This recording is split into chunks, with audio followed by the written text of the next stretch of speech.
दोस्तों 15 नवंबर 2018 का दिन था। झारखंड का स्थापना दिवस। रघुवर दास की सरकार थी और रघुवर दास की पुलिस ने पारा टीचरों को 2 किलोमीटर तक दौड़ा दौड़ा कर पीटा था। पत्रकार भी घायल हुए थे, फोटोग्राफर्स घायल हुए थे। हेमंत सोरेन मरहम लगाने गए थे उनको। अब हेमंत के राज में पारा टीचर पिटे हैं तो भाजपाइयों को दर्द हो रहा है। जिन बेरोजगारों को रघुवर दास सहायक पुलिसकर्मी बनाकर झुंझुना थमा गए थे, आज वही भाजपाई सहायक पुलिसकर्मियों की तरफ से झंडा उठाकर खड़े हैं। तब हेमंत सोरेन थे जो नौकरी नहीं देने के लिए रघुवर सरकार को घेरा करते थे, ट्वीट पर ट्वीट किया करते थे।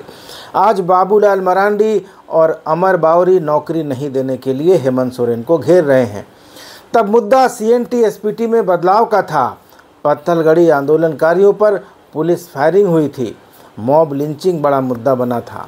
आज का मुद्दा घुसपैठ का है, डेमोग्राफी के बदलने का है, भ्रष्टाचार का है, नौकरी न देने का है और नौकरी स्थायी नहीं करने का है। जोहार, मैं आनंद कुमार और आप देख रहे हैं जनमन की बात। दोस्तों, भारतीय जनता पार्टी आदिवासियों को धर्म के नाम पर बांटने की कोशिश कर रही है, लेकिन जिस राज्य में जोल्हा कोल्हा भाई भाई का नारा दिया जाता रहा हो, वहाँ ये कोशिश कितनी सफल होगी। अमित शाह आए। दैनिक भास्कर में आज जितेंद्र कुमार की रिपोर्ट है कि प्रदेश भाजपा कार्यसमिति की 20 जुलाई को हुई विस्तारित बैठक के बहाने चुनावी बिगुल फूंकने आए केंद्रीय गृह मंत्री अमित शाह ने पार्टी के छोटे बड़े नेताओं को सीधा सीधा टास्क दिया है और बेहद चुनौतीपूर्ण टास्क दिया है। झारखंड में बीजेपी को किसी भी तरह से सत्ता में लाना है। उसी दिन यानी 20 जुलाई को प्रदेश कार्यसमिति से लेकर कोर कमेटी तक की हुई अलग अलग बैठकों में उन्होंने पार्टी के नेताओं कार्यकर्ताओं को बता दिया कि उनको क्या करना है और पार्टी क्या करेगी, ताकि जीत का लक्ष्य जो है वो एकदम फोकस किया जा सके, टारगेट पर एकदम निशाना सही लगे। उन्होंने कहा है कि हमें हर हाल में 28 में से 14 सीटें जीतनी है जो ST रिजर्व सीटें हैं। यह कैसे होगा, इसके लिए मिलकर काम करें, रणनीति बनाएं और उसे अंजाम तक पहुंचाएं। और ख़ास बात यह कि अमित शाह ने अर्जुन मुंडा से अलग से बात की। पार्टी सभी आदिवासी नेताओं को, जो बड़े नेता माने जाते हैं, उनको विधानसभा चुनाव में उतारेगी। अमित शाह ने कहा कि प्रदेश बीजेपी सामान्य सीटों पर भारतीय जनता पार्टी के परंपरागत वोटरों को अपने पक्ष में करते हुए आगे बढ़ने का काम करे। लोकसभा चुनाव में जिन 52 विधानसभा सीटों पर भाजपा आगे रही है, उसे केंद्र में रखकर अपनी रणनीति बनाएं। दोस्तों, एक तो अमित शाह को ये 52 का फिगर किसने बता दिया, नंबर किसने बता दिया, ये समझ में नहीं आ रहा है। 47 सीटों पर बीजेपी आगे थी तो 52 पर कैसे चली गई, ये भी एक शोध का विषय है, इसकी खोज होनी चाहिए। आजसू की 3 सीटों को जोड़ लें जो लीड विधानसभा सीटों पर उसको मिली थी, 3 विधानसभा सीटों पर, तो भी ये 50 ही होता है और आजसू के साथ अभी समझौता हुआ नहीं है। तो 52 सीटों पर बीजेपी को कैसे लीड मिल गई, ये भी समझ से परे है। खैर, चुनावी माहौल है, सच भी चलता है, झूठ भी चलता है। दिल्ली के नेताओं को कुछ भी बता दो, क्या ही पता चलेगा। लेकिन एक गंभीर बात अमित शाह कह गए। अमित शाह ने कहा कि झारखंड विधानसभा का चुनाव प्रधानमंत्री नरेंद्र मोदी के चेहरे पर ही लड़ा जाएगा। यानी बीजेपी 28 में से 14 ST रिजर्व सीटें जीतना तो चाहती है, हर हाल में जीतना चाहती है, कम से कम 14 सीटें जीतना चाहती है, लेकिन मुख्यमंत्री आदिवासी होगा कि नहीं, ये अभी बताना नहीं चाहती। ठीक है, आप नाम नहीं बताना चाहते, मत बताइए, लेकिन ये तो कह सकते हैं ना कि चुनाव जीतेंगे तो आदिवासी ही मुख्यमंत्री बनेगा। बाबूलाल बनेंगे, अर्जुन मुंडा बनेंगे, XYZ कोई भी बनेगा, लेकिन आदिवासी ही बनेगा।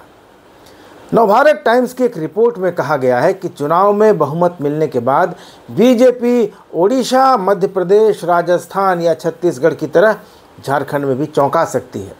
किसी ऐसे एक नए चेहरे को सामने किया जा सकता है जिसकी चर्चा अभी पार्टी में कोई नहीं कर रहा। दोस्तों, इसका मतलब कहीं ये तो नहीं कि चुनाव तो आदिवासियों की घटती जनसंख्या, डेमोग्राफी और बांग्लादेशी घुसपैठ के नाम पर लड़ा जाएगा, लेकिन बहुमत मिला तो CM किसी गैर आदिवासी चेहरे को बना दिया जाएगा। वैसे भी बीजेपी में OBC का मुद्दा और OBC में भी वैश्यवाद जितना हावी है, उसमें रघुवर दास की तरह किसी को फिर से बना दिया जाए तो बड़ी बात नहीं होगी। वैसे भी झारखंड भाजपा में अभी भी जितनी ज़्यादा रघुवर दास की चलती है उतनी किसी और नेता की नहीं चलती। अभी भी जब भी दास बाबू झारखंड आते हैं, चाहे रांची आए चाहे जमशेदपुर आए, संगठन के बड़े नेता, पार्टी के विधायक और टिकटार्थी जरूर उनसे मिलने आते हैं, बैठकें करते हैं, बंद कमरे में रणनीतियां बनती हैं। हालांकि कल उनके अभिभाषण का ओडिशा में विपक्ष ने बहिष्कार कर दिया। राजभवन के एक उड़िया कर्मचारी के साथ राज्यपाल के बेटे ने कथित रूप से जो मारपीट की थी उस पर कार्रवाई नहीं होने को विपक्ष ने मुद्दा बना लिया है। साथ ही इस मारपीट को लेकर और राज्यपाल रघुवर दास के हिंदी में दिए गए अभिभाषण को भी ओडिया अस्मिता से जोड़ा जा रहा है। तो खैर बात दूसरी हो रही थी। भाजपा को 14 आदिवासी सीटें जीतनी हैं। सारे बड़े नेताओं को मैदान में उतारा जाएगा। तो सवाल है कि बाबूलाल मरांडी किस सीट से चुनाव लड़ेंगे। आदिवासी सीट से उन्होंने आज तक विधानसभा का कोई चुनाव नहीं लड़ा। 4 बार उन्होंने विधानसभा का चुनाव लड़ा है, चारों बार गैर आरक्षित सीट से लड़े हैं। शुरुआत उन्होंने रामगढ़ का उपचुनाव लड़कर की थी सन 2000 में। तो वे अपने लिए अब कौन सी सीट चुनेंगे, ये एक बड़ा सवाल बन गया है। उनके गृह जिले गिरिडीह में या उनके पसंदीदा लोकसभा क्षेत्र कोडरमा में कोई भी सीट आदिवासियों के लिए रिजर्व नहीं है।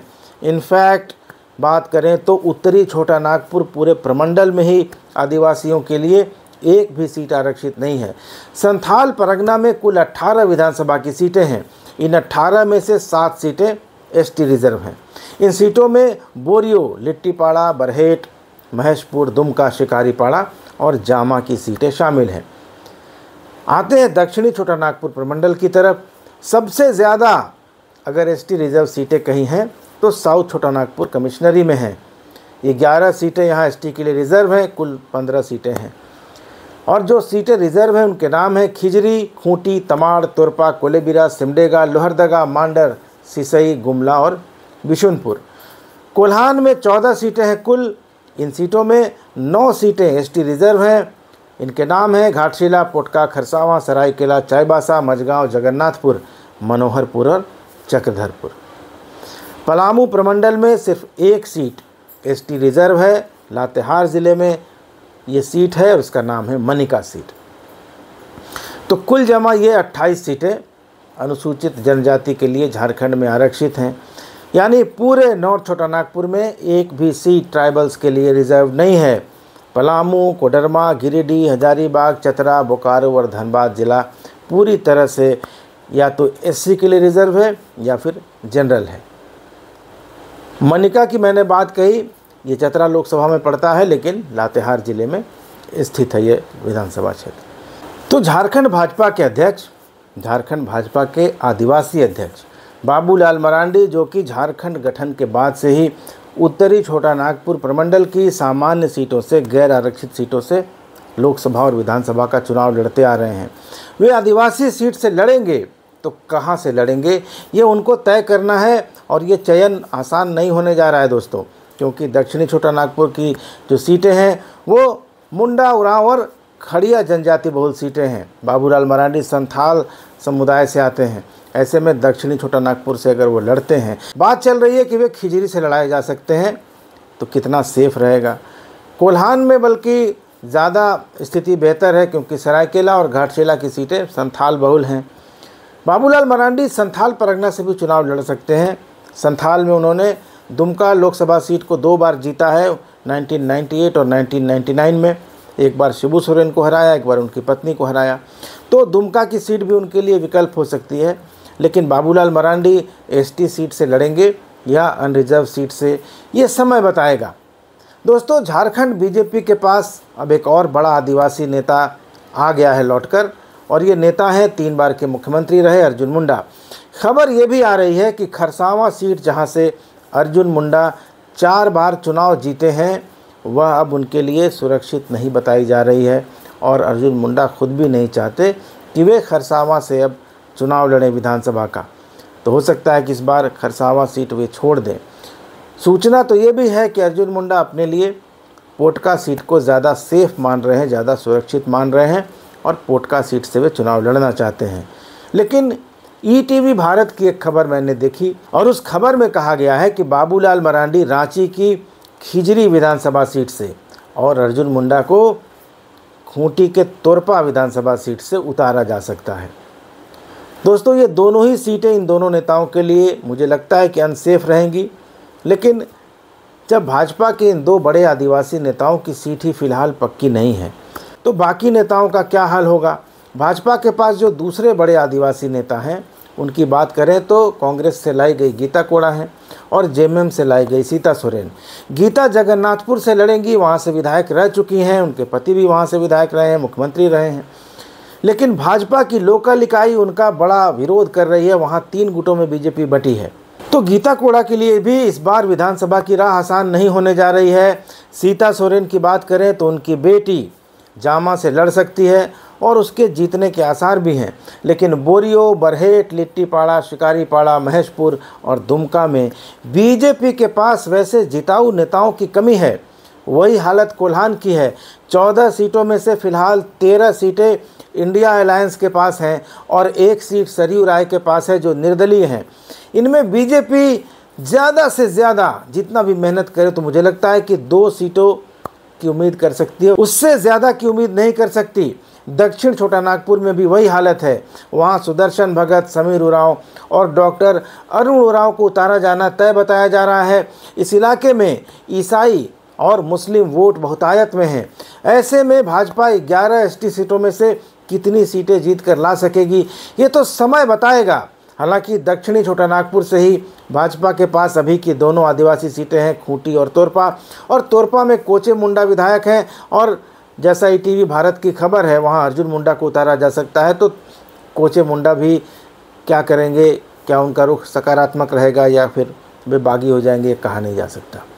दोस्तों, आदिवासी सीटों पर भाजपा के कमज़ोर होने का सबसे बड़ा कारण जो मुझे लगता है वह यह है कि बीजेपी में आदिवासी लीडरशिप को उभरने ही नहीं दिया जाता। भाजपा के संगठन पर जो चौकड़ी अभी हावी है वो आदिवासी नेताओं के अंदर आत्मविश्वास भरने की बजाय उनको दबा कर रखती है, उनको क्रश कर देती है। उन्हें छोटे से छोटा फैसला भी, छोटे से छोटा निर्णय भी संगठन के भाई साहबों से पूछ कर लेना पड़ता है। ऐसे कई नेता हैं जो अपने समय में काफ़ी तेज़ तर्रार होते थे, विद्यार्थी परिषद में या युवा मोर्चा में फायर ब्रांड लीडर थे, लेकिन अभी हाशिए पर हैं। मैं नाम नहीं लूँगा क्योंकि नाम लेने से बेचारे टारगेट पर आ जाएंगे, लेकिन ऐसे कई नेता हैं लेकिन उनको उभरने नहीं दिया जाता है। अब आते हैं डेमोग्राफी पर। डेमोग्राफी या जनसांख्यिकी जनसंख्या का अध्ययन है जिसमें उम्र, जाति और लिंग जैसे फैक्टरों के आधार पर रोजगार, शिक्षा, आय, विवाह दर, जन्म और मृत्यु दर आदि के साथ सामाजिक आर्थिक जानकारी हासिल की जाती है। भारतीय जनता पार्टी का कहना है कि झारखंड मुक्ति मोर्चा, कांग्रेस और राजद की सरकार के इन गुजरे सालों के दौरान संथाल परगना के कई बूथों में डेमोग्राफी बदल गई है। इसके कारण आदिवासियों का हक मारा जा रहा है, वो हाशिए पर आ गए हैं। बीजेपी ने इस बार बांग्लादेशी घुसपैठ को अपना मुद्दा बनाने की कोशिश की है।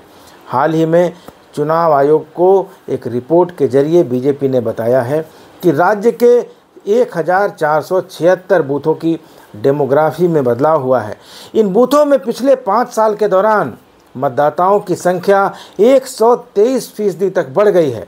बीजेपी ने कहा है कि राजमहल, बरहेट, पाकुड़, महेशपुर, जामताड़ा, मधुपुर, मझगांव, हटिया, बिशुनपुर और लोहरदगा विधानसभा सीटों में 2019 के मतदाताओं की तुलना में इस बार 123% मतदाता बढ़ गए हैं।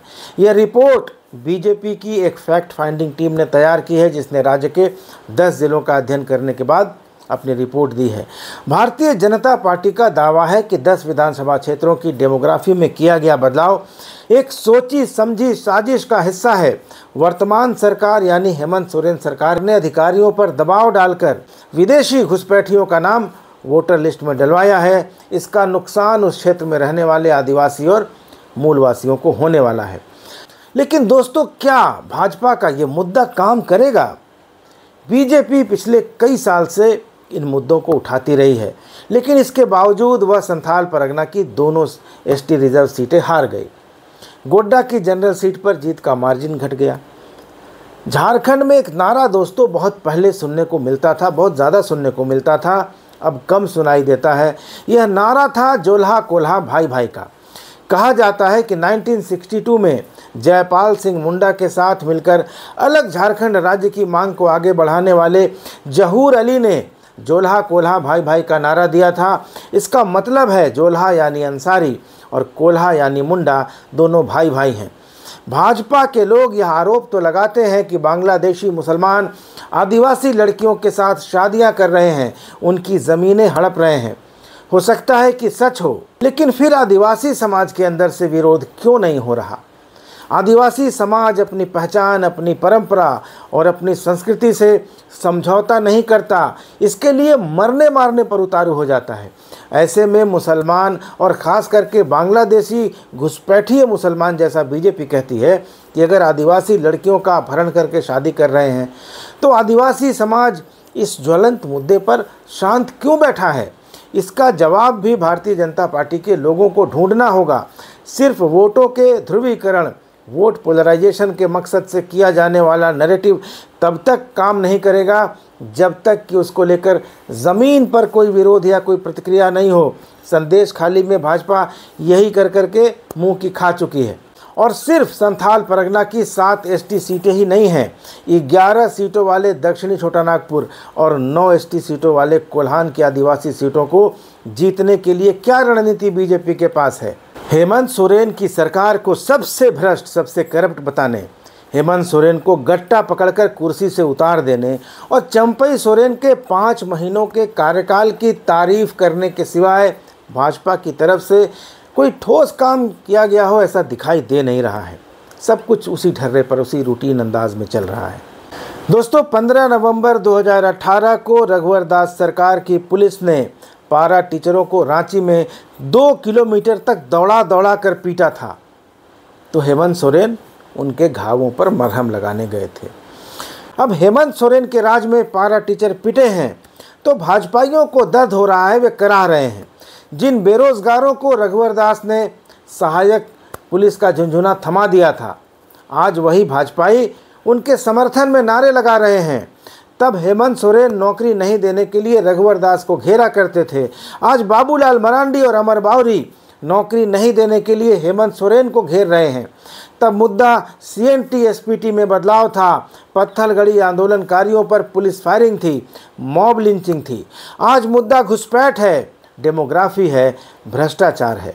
नौकरी न देना और नौकरी स्थायी न करना, ये स्थायी मुद्दे हैं। सत्ता से बाहर रहने वाले इनको उठाते हैं और सत्ता में आकर भूल जाते हैं। दोस्तों, आप क्या सोचते हैं? क्या भाजपा जिन मुद्दों को उठा रही है, उन मुद्दों के सहारे क्या वो झारखंड की कुर्सी तक, झारखंड की सत्ता तक पहुंच पाएगी? और हेमंत सोरेन के कामकाज से आप कितने खुश हैं? इस पर अपनी प्रतिक्रिया ज़रूर दीजिएगा। चैनल को सब्सक्राइब नहीं किया है तो ज़रूर कर लीजिएगा अभी भी, और फेसबुक पर देख रहे हैं तो फॉलो कीजिएगा। धन्यवाद, नमस्कार।